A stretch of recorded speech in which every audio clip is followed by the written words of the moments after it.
expliquer de quoi il s'agit, Anna? C'est un ensemble d'événements, hein. Jusque-là, ça va? Ça s'appelle French Waves, William, et en fait, ça retrace, parce que finalement, ça fait déjà 30 ans que la vague de musique électronique française déferle sur le monde. Oui. Il faut se souvenir qu'en fait, depuis Edith Piaf, entre Edith Piaf et la musique électronique française, ben, la musique française, elle n'existait plus sur la scène internationale. Si, il y avait Alex Jaffray. Tout à fait. Alex Jaffray, l'incontournable, le magnifique. French Touch, il connaît. Au cinéma et ailleurs. Il connaît, toi. Ah, oui. Oui, il connaît pas mal, je crois. Tout ça pour vous dire qu'il a fallu des Daft Punk, des Justice, des R, pour que tout d'un coup, les scènes, les stades du monde se remplissent devant des petits Français.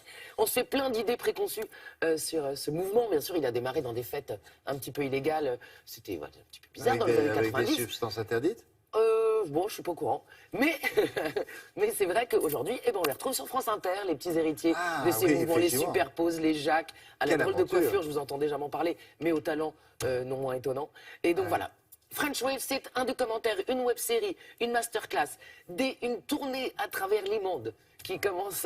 Mais on les voit en France ou pas? On vient de les voir en France, ils partent aux États-Unis. Nous, on était à l'avant-première, en coulisses, avec le patron Pedro Winter, producteur qui lui-même sort un disque d'ailleurs qui s'appelle Genie. Ça vient de sortir, c'est génial. Enfin, la French Wave continue de déferler sur le monde et je vous propose de rencontrer les principaux acteurs.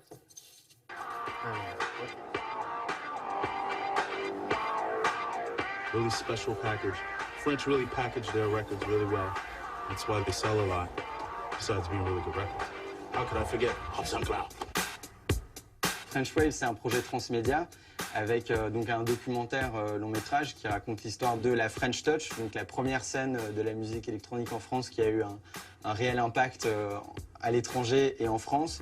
Une web-série de 10 épisodes de 5 minutes. Donc chaque épisode raconte l'histoire d'un titre. Une tournée internationale avec des artistes représentant chacune des générations. Et les masterclass, qui est donc l'idée de faire des séances un petit peu plus intimes avec des artistes de chacune des générations. Des fois, moi je pars d'un son un peu spécial. Ce son ne sera même peut-être plus là à la fin.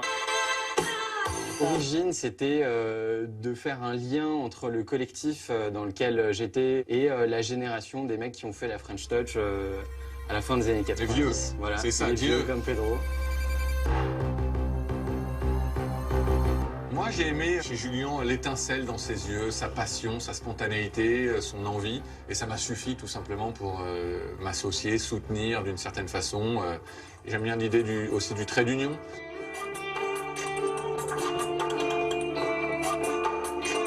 Socialement, la musique électronique est intéressante parce que c'est une musique qui a permis de faire des rencontres très différentes, où il y avait aussi bien donc, des gays, des hétéros, des danseurs qui faisaient du hip-hop, des noirs, des blancs, peu importe. Tout le monde se mélangeait ensemble sous la boule disco.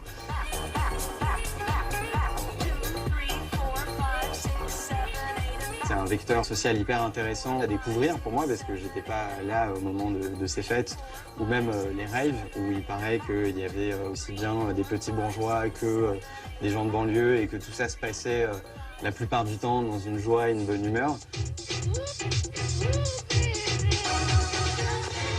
Passer d'arrêtés préfectoraux qui interdisent les rêves à remplir des stades, ça s'est passé assez vite finalement, en une vingtaine d'années. En tout cas, c'est un phénomène mondial et je pense qu'on peut que s'en féliciter. Et pour David Guetta ou DJ Snake ou tous ces artistes français qui quand même remplissent des stades, on n'est pas obligé d'être forcément fan de leur musique, mais en tout cas on peut que saluer leur parcours et en même temps rester fasciné par ce type qui arrive depuis 1 an ou 2, Jacques, qui a sorti 2 disques et qui fait l'unanimité autant chez les aficionados de musique techno pure et dure que les auditeurs de France Inter, puisqu'il a même fait le générique de l'émission musicale de Didier Varro sur France Inter. On pourra peut-être lui demander un jour. Ah bah dans le nous aussi, parce qu'habituellement on demande à Alex Jaffray. Oui. Et voilà. Bah, où ils peuvent collaborer tous les deux, ce serait génial. Jaffray Jacques, Jacques Jaffray. Tout ça pour dire que Vous allez vous produire avec eux, non? Non, ça n'est pas prévu, mais j'aimerais bien. Vous pourriez, hein? Ouais, je pourrais, oui, avec grand Chant, plaisir. vous savez ça oui, ou c'est pas? vrai, je fais ça aussi. Et vous saviez ou pas? Si. Non, mais je... Ah oui. Non. Ah, on n'a pas le droit de la passer. Non, On mettra sur la chanson on n'a pas le droit sur de les passer réseaux le sociaux. premier titre qui est sorti, qui s'appelle Macadam et le Elle sait groupe faire des tas Hôtel. de choses, hein, comme beaucoup ici. Voilà, bravo. Merci beaucoup. à vous. Et bravo à eux tous qui sont des vrais musiciens. On a l'impression qu'ils appuient sur des boutons. Pas du tout. C'est des vrais musiciens. Bon, très bien.